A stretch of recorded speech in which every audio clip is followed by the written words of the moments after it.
आज आजादी की जिस पुरसुकून फिजा में आप और हम सांस ले रहे हैं, यह देन है उन क्रांतिवीरों की जिन्होंने गुलामी की जंजीरों से मुल्क को आजाद करने के लिए प्राण तक न्यौछावर कर दिए। इन क्रांतिवीरों में एक नाम इंडियन रॉबिन हुड का भी आता है। मालवा निमाड़ की धरती पर अंग्रेजी हुकूमत की नाक में दम कर दी वनवासी भाई बहनों के ऐसे मसीहा बने कि युगो युगांतर तक उन्हें याद किया जाएगा। नमस्कार, मैं शालिनी हाडिया आज आपको बताने जा रही हूं ऐसे क्रांतिवीर की कहानी जिसने क्रांति की एक नई ऊर्जा का संचार किया। जानिए क्या है टंटिया मामा की अनसुनी कहानी। साल 1842 जब भारत एक तरफ तानाशाही और क्रूरता की असहनीय पीड़ा को सह रहा था, अंग्रेजी शासन ने बर्बरता की सारी हदें पार कर रखी थी। उस समय सिर्फ एक ही फरमान हुआ करता था, ब्रिटिश शासन के सामने सर झुकाओ या फिर कुचल दिए जाओगे। वहीं दूसरी तरफ भारत में पूर्व निमाड़ कहे जाने वाले खंडवा जिले के बड़ौदा अहिर गांव में एक जननायक जन्म ले रहा था। तब किसी ने सोचा नहीं था कि जन्म लेता बालक बड़ा होकर महान योद्धा बनेगा। आगे चलकर स्वतंत्रता की मशाल थामने वाला महाजननायक टंटिया भील के नाम से जाना जाएगा। गठीला शरीर, बदन में अलग से ही फुर्ती और तेज बुद्धि के मालिक टंटिया, जिनकी परवरिश पिता माऊ सिंह और माता मजदूरी की देखरेख में हुई, लेकिन ज्यादा समय तक टंटिया को मां का दुलार नहीं मिल सका। छोटी सी उम्र में ही उनके सर से मां का साया उठ गया, जिसके बाद उनके पिता ने टंटिया को हर युद्ध कला का प्रशिक्षण दिया। छोटी सी उम्र में ही आदिवासियों पर साहूकारों के अत्याचार और शोषण को देखना टंटिया के अंदर एक आग को जन्म दे रहा था। सिर्फ 13 वर्ष की उम्र में टंटिया ने डाकू बनने का निर्णय लिया, जिसके बाद टंटिया ने धनुर्विद्या, लाठी चलाने और गोफन कला में महारत हासिल कर ली। कुछ समय बाद टंटिया के पिता ने कागजबाई नामक की युवती से उनका विवाह कर दिया और उनके कंधों पर घर परिवार की सारी जिम्मेदारी सौंप दी। कहा जाता है कि शुरुआती प्रशिक्षण जो है उनको यहीं से मिलता था। इस समय मैं मौजूद हूँ पंधारा तहसील में, जहाँ पर उनका जन्म हुआ था। कहा जाता है कि उन्होंने बचपन से ही उनके पिता ने उनको प्रशिक्षण दिया और उस प्रशिक्षण के आधार पर ही आज वो जिस तरह से तीर कमान चलाते नजर आते थे, ये सभी जो कला है वो उन्होंने यहीं पर सीखी थी। कहा जाता है कि शुरुआती दौर से ही उनके पिता उन्हें साहसी बनाना चाहते थे। समय के साथ ही टंटिया साहूकारों के अत्याचारों के खिलाफ अपनी आवाज बुलंद करने लगे थे। 30 बरस की आयु में वो गांव के सबसे दुलारे और युवाओं के अघोषित नायक बन गए थे। उनकी कुशलता और विनम्रता ने उन्हें जल्द ही आसपास के इलाके में लोकप्रिय बना दिया। इस देश में अराजकता फैली हुई थी। चारों तरफ अत्याचार, शोषण अंग्रेज और जमींदार कर रहे थे। उनके जन्म के बाद 1857 की क्रांति हुई। उस क्रांति में टंटिया मामा को सबक मिला कि हम भी इस देश में कुछ आहुति दें, और उन्होंने प्रण किया कि मैं भी इस दलित, शोषित, पीड़ित लोगों के लिए आवाज उठाऊंगा। और उन्होंने बंदूक उठाई और वह चल पड़े पाताल पानी की ओर। 1857 की क्रांति से जब देश के विभिन्न भागों में क्रांति का सूत्रपात हुआ, तब इसी समय निमाड़ अंचल के भीलों ने भी भीषण संघर्ष किया। अंग्रेजों ने इस क्रांति की आग को पूरी तरह से बुझाने का भरसक प्रयास किया। हर जगह क्रांतिकारियों पर नजर रखी जाने लगी, जिससे देश में क्रांति की आग ठंडी होने लगी। तब टंटिया भील सामने आए। दरअसल टंटिया के पिता की जमीन को साहूकारों ने धोखे से हड़प लिया और उन पर ही झूठा मुकदमा दर्ज कर दिया। मुकदमे की वजह से उन्हें 1 साल जेल में बिताना पड़ा। जेल में हो रही अमानवीय अत्याचारों से क्रोधित होकर टंटिया ने संकल्प लिया कि वो सामंती शाही और अंग्रेजों के खिलाफ जंग लड़ेंगे, जिसकी शुरुआत उन्होंने जेलर और सैनिकों पर आक्रमण करके की। जेल से बाहर आकर अंग्रेजों के खिलाफ लोगों को एकत्रित करना शुरू कर दिया और ऐसे सशस्त्र दल का निर्माण किया, जिसके माध्यम से अंग्रेजों की ट्रेनों को लूटना और लूटे हुए धन को गरीबों और जरूरतमंदों में बांटने का काम शुरू कर दिया। जब सरकार अंग्रेज ने उनके साथ में लड़ाई लड़ी, सरकार अंग्रेज ने बहुत कोशिश करी, लेकिन हमारे मामा जी ऐसे थे कि कहीं फौजों से निकल जाते थे। लेकिन उनके हाथ नहीं आते थे। और हमारे मामा जी सारे बहन बहू बेटियों को गरीबों को दान बांटते थे, किसी का नुकसान नहीं करते थे। जहाँ खाना वहाँ रख देना बचा और चल देते थे, और किसी का लेना नहीं देना नहीं, ना वो घर बसाने पाए। उन्हें तो रक्षा का काम किया, धर्म का काम उन्होंने किया। अपने कुशल नेतृत्व क्षमता से आदिवासियों को सामाजिक एकता में पिरोने वाले और अपनी संस्कृति को बाहरी प्रभाव से बचाने वाले वीर टंट्या भील की पीढ़ी अपने आप को और भी गौरवान्वित महसूस करती है। शादी थी, शादी में दादाजी आए तो पुलिस पकड़ने लगी। उनने साड़ी पहन के मंडप सूता, मतलब मंडप में आए थे। उनने बोला कि बोले वो साड़ी पहन के निकले तो बोले कि ये तुम्हारा बाप चला टंट्या मामा सरकार को। टंट्या भील लोगों की मदद करने के साथ साथ अपने संगठन को मजबूत कर रहे थे, जिससे वो आगे की अपनी लड़ाई को और भी उग्र रूप दे सके।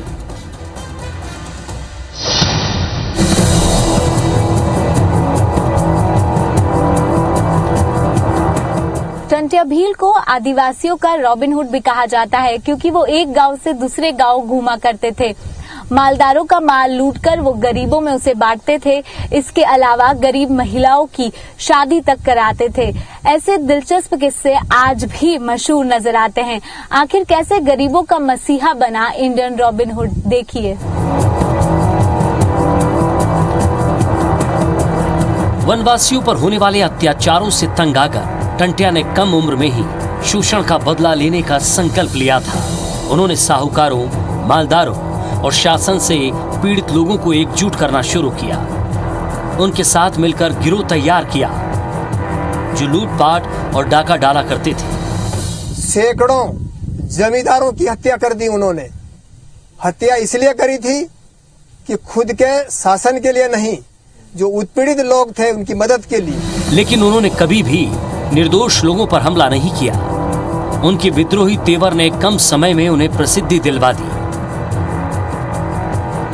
गरीबों की सहायता करना, गरीब कन्याओं की शादी करना, निर्धन और असहाय लोगों की मदद करने से वो अब टंट्या मामा के नाम से लोकप्रिय बन गए थे। अंग्रेजी का जो भी सामान आता था इसमें अनाज, दाल, दलहन, तिलहन, जो भी खजाना होता था वो सारा इस खाइयों में, इन जंगलों के अंदर वो फिकवा लेते थे। सभी लोग यहाँ पे इकट्ठा होकर और सारा सामान गरीबों के अंदर वितरित करवा दिया करते थे। गरीब लोगों को धीरे धीरे गरीबों लोगों के मसीहा हो गए, अंग्रेज के दुश्मन हो गए। अंग्रेजों को लूटकर टंट्या मामा गरीबों की भूख मिटाते थे। अंग्रेज टंट्या से बुरी तरह परेशान थे। अब अंग्रेज भी उन्हें इंडियन रॉबिनहुड नाम से पुकारने लगे थे। टंट्या भील को उनके तेज तर्रार तेवर की वजह से कम समय में ही बड़ी पहचान मिल गई थी।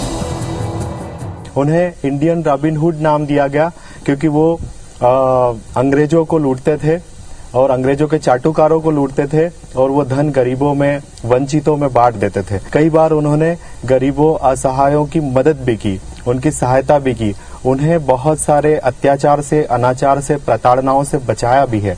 इसीलिए टंट्या मामा जन जन के नायक हो गए और जन जन में अमर हो गए। टंट्या भील के बारे में कहा जाने लगा कि उन्हें अलौकिक शक्तियां प्राप्त थी। उनके बारे में प्रचलित था कि वो शक्तियों के सहारे ही एक समय में सैकड़ों गांव में सभाएं करते थे। उनकी शक्तियों के कारण अंग्रेजी शासन उन्हें पकड़ नहीं पाते थे। कहा जाता है कि आज भी आदिवासियों को उनके होने का एहसास होता है। इस स्थान पे भैरव और काली का यहाँ पूजन करने के बाद में उन्होंने यहाँ से अलौकिक शक्ति, जितनी शक्ति प्राप्त करी, वो उनको पता कब लगी, जब उनका एक घोड़ा था, वो घोड़ा इस खाई को पार कर जाता था। तो उनको लगा कि नहीं, अपने पे अलौकिक शक्ति अपन ने माँ से प्राप्त कर ली है। यहाँ पर वास्तव में एक शक्ति है। जैसे मानते हैं ना कि भगवान है, दुनिया में भगवान है, ऐसे ही मतलब दादा परदादाओं को ऐसा लगा कि यहाँ पर भगवान है, एक शक्ति है, और उसके कारण यहाँ पर लोग आते हैं, मन्नत मांगते हैं। तो यहाँ पे कुछ भी नारियल है, प्रसाद है, कुछ भी चढ़ाते हैं, वो मान्यता पूरी होती है तो गाय भैंस आ जाते हैं, ऑटोमेटिक आ जाते हैं। कोई भी व्यक्ति भी घूम जाता है तो वो भी अगर मन्नत मांगता है तो वो भी आ जाता है यहाँ पे। तो मैंने दीदी वहां से पैर पैर पैर पैर पैर पैर टंट्या मामा का द्वार आया, मैंने मानता करी। 9 महीना के बाद में मेरा बच्चा पैदा आया, प्रेम सिंह। तो मैंने स्वीकार करी कि नहीं, टंटिया मामा हमारा क्रांतिकारी है और बराबर टंटिया मामा हमारा भगवान है। इंदौर के समीप स्थित पाताल पानी को टंटिया मामा की कर्म भूमि कहा जाता है। यहीं पर उनका मंदिर बना है। मंदिर में कालका माता, भैरव बाबा के साथ ही टंटिया मामा की प्रतिमा स्थापित है। कहा जाता है कि यहाँ टंटिया मामा कालका माता की सेवा करते थे। माँ से ही उन्हें शक्ति मिलती थी, जिसकी मदद से उन्होंने अंग्रेजी हुकूमत को पस्त कर रखा था। गरीब आदिवासियों के आवाज बने टांटिया मामा महान क्रांतिकारी तात्या टोपे से भी मिले, जिन्होंने उन्हें अंग्रेजों से लड़ने के गुण सिखाए, गोरिल्ला युद्ध के लिए सज्ज किया। आलम ये रहा कि इतना ज्यादा खौफ टांटिया मामा का अंग्रेजों में हो गया कि अंग्रेजों हुकूमत ने उनके लिए अलग से टांटिया पुलिस का गठन किया। लाख जद्दोजहद की, लाख प्रयास किए, लेकिन कभी भी उनके हाथ टांटिया मामा नहीं आए। अंग्रेजों के शोषण से मुक्ति और विदेशी शासन को उखाड़ फेंकने के लिए टंटिया मामा अंग्रेजों को हर तरह से नुकसान पहुंचा रहे थे। उन्होंने वर्षों तक अंग्रेजों को चैन की सांस नहीं लेने दी। बताया जाता है कि टंटिया मामा महान क्रांतिकारी तात्या टोपे से मिले थे, जिन्होंने टंटिया को अंग्रेजों से लड़ने की प्रेरणा दी और उन्हें गोरिल्ला युद्ध की कला सिखाई। टोपे ने टंटिया भील को शिक्षा दी कि हमशक्ल रखने के कितने फायदे हैं, जिसके बाद टंटिया अपने दल में हमशक्ल रखने लगे।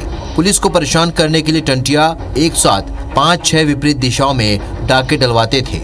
टंटिया के साथी महादेव शैली, काल बाबा, भीमा नायक जैसे कुशल लोग थे। इनके पास बड़ी बड़ी टोलियां हुआ करती थी। पूरे मालवांचल और निमाड़ क्षेत्र में टंटिया भील अंग्रेजों पर कहर बनकर टूट पड़ते थे, जिसकी वजह से अंग्रेज अफसर उनका नाम सुनते ही थर्राने लगते थे। बताया यह भी जाता है कि टंटिया भील की कर्मस्थली पाताल पानी, कालाकुंड और चूरल के जंगलों तक पहुंच गई और यहां से गुजरने वाली ट्रेनों को रोककर अंग्रेजों के खजाने को लूटा जाने लगा, जिससे अंग्रेजी शासकों ने ट्रेनों से खजाने और हथियार का परिवहन कम कर दिया था। अंग्रेजी शासकों ने टंटिया भील की गिरफ्तारी के लिए काफी प्रयास किए, परंतु सफल नहीं हो सके। जमींदार लोग काफी गरीब लोगों को परेशान करते थे। उसमें से क्या है कि टंटिया भील उभर के आया और जमींदारों का विरोध किया। इस सारी घटनाओं को देखते हुए महान क्रांतिकारी टांटिया टोपे ने इनको टंटिया मामा को बुलाया और इनको गोरिल्ला युद्ध के लिए तैयार किया। तीर कमान, गोफन और फालिया के धारक गोरिल्ला युद्ध में माहिर हो चले टंटिया भील को अथक प्रयासों के बाद भी गिरफ्तार करने में अंग्रेज विफल साबित हुए। अंग्रेजों ने उनको पकड़ने के लिए कई दल गठित किए, जिसका उद्देश्य केवल टंटिया भील को पकड़ना था, लेकिन हर बार वो पुलिस को चकमा दे देते थे। बताया जाता है कि एक बार जब टंटिया भील को पुलिस द्वारा पकड़ा गया तो थानेदार का हाथ छुड़ाकर नर्मदा में कूद गए और खुद को सुरक्षित कर लिया। अंग्रेजों से हाथगड़ी लेके भाग गए, हाथ नहीं आए। टंटिया मामा की ये खासियत थी और कई बार भाग के ये झरने में कूद जाते थे और लुप्त हो जाते थे। वो देवी की शक्ति से वो काम करते थे और कई उनका रूप ले लेके, उनकी टीम में रूप लेके और ट्रेनों को लूट लेते थे। 6-7 ट्रेनों को एक साथ में। जिन लोगों ने भी क्रांति की, जिन लोगों ने भी संघर्ष किया, जिन लोगों ने भी अंग्रेजों के खिलाफ लड़ाई लड़ी, वो अंग्रेजों की नजरों में तो बुरे थे, अपराधी थे, इसलिए उन्हें डाकू और लुटेरा कहकर बदनाम किया गया। जन जन के मन में अमर हो गए। तो उसके पीछे सबसे बड़ी बात यही थी कि वो अंग्रेजों से अपने देश को, अपने समुदाय को, अपने परिवेश को, अपने गांव को, अपने संपूर्ण क्षेत्र को आजादी दिलाने की ओर एक काम कर रहे थे, एक लड़ाई लड़ रहे थे, एक संघर्ष कर रहे थे कि इन सब परिस्थितियों से लोगों को मुक्ति मिले।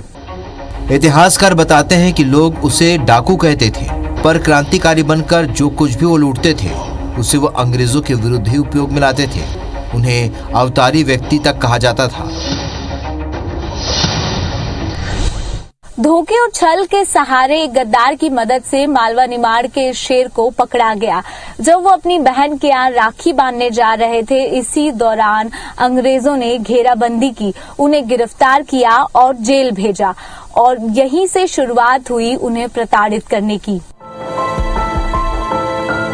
क्रांति सूर्य नायक टंटिया मामा से परेशान होकर अंग्रेजों ने कूटनीति का प्रयोग करते हुए होलकर शासकों पर टंटिया मामा की गिरफ्तारी के लिए दबाव बनाना शुरू कर दिया। होलकर शासकों ने टंटिया की सूचना देने वाले को 25,000 स्वर्ण मुद्राओं के इनाम भी घोषित कर दिए। लेकिन इसके बाद भी उनके हाथ में सफलता नहीं लगी, जिसके बाद होलकर शासकों द्वारा टंटिया की बहन के परिवार को लालच दिया गया। बताया जाता है कि 1874 को जब टंटिया अपनी मुंहबोली बहन यशोदा के यहाँ राखी बंधवाने गए तो उन्हें गिरफ्तार कर लिया गया। बहन के पति गणपत के विश्वासघात के चलते टंटिया अंग्रेजों के हाथ लग चुके थे। धोखे और छल से मालवा निमाड़ के शेर को पकड़ा गया। अंग्रेजों की गिरफ्त में आने पर उन्हें इंदौर में ब्रिटिश रेसिडेंसी क्षेत्र में सेंट्रल इंडिया के जेल में रखा गया। बाद में पुलिस सुरक्षा के साथ उन्हें जबलपुर जेल ले जाया गया, जहां ब्रिटिश अधिकारियों द्वारा उन्हें अमानवीय रूप से प्रताड़ित किया गया। सत्र न्यायालय जबलपुर ने 19 अक्टूबर 1889 को टंटिया मामा की फांसी का फैसला सुनाया। 4 दिसंबर 1889 को टंटिया मामा को फांसी दे दी गई। अंग्रेजी शासन यही नहीं रुका। फांसी के बाद महान जननायक के शव को पाताल पानी रेलवे ट्रैक पर फेंक दिया गया। उसके बाद उनके परिवार वालों को डेड बॉडी नहीं दी गई ताकि उपद्रव नहीं हो, इसलिए उनकी डेड बॉडी छिपाकर इस पाताल पानी के जंगल में फेंक दी गई। तो यहाँ के जो उनके वंशज के लोग थे, उनके समाज के लोग थे टंटिया भील मामा के, उन्होंने उस डेड बॉडी को खोजकर इस स्थान पर उनका अंतिम संस्कार किया गया।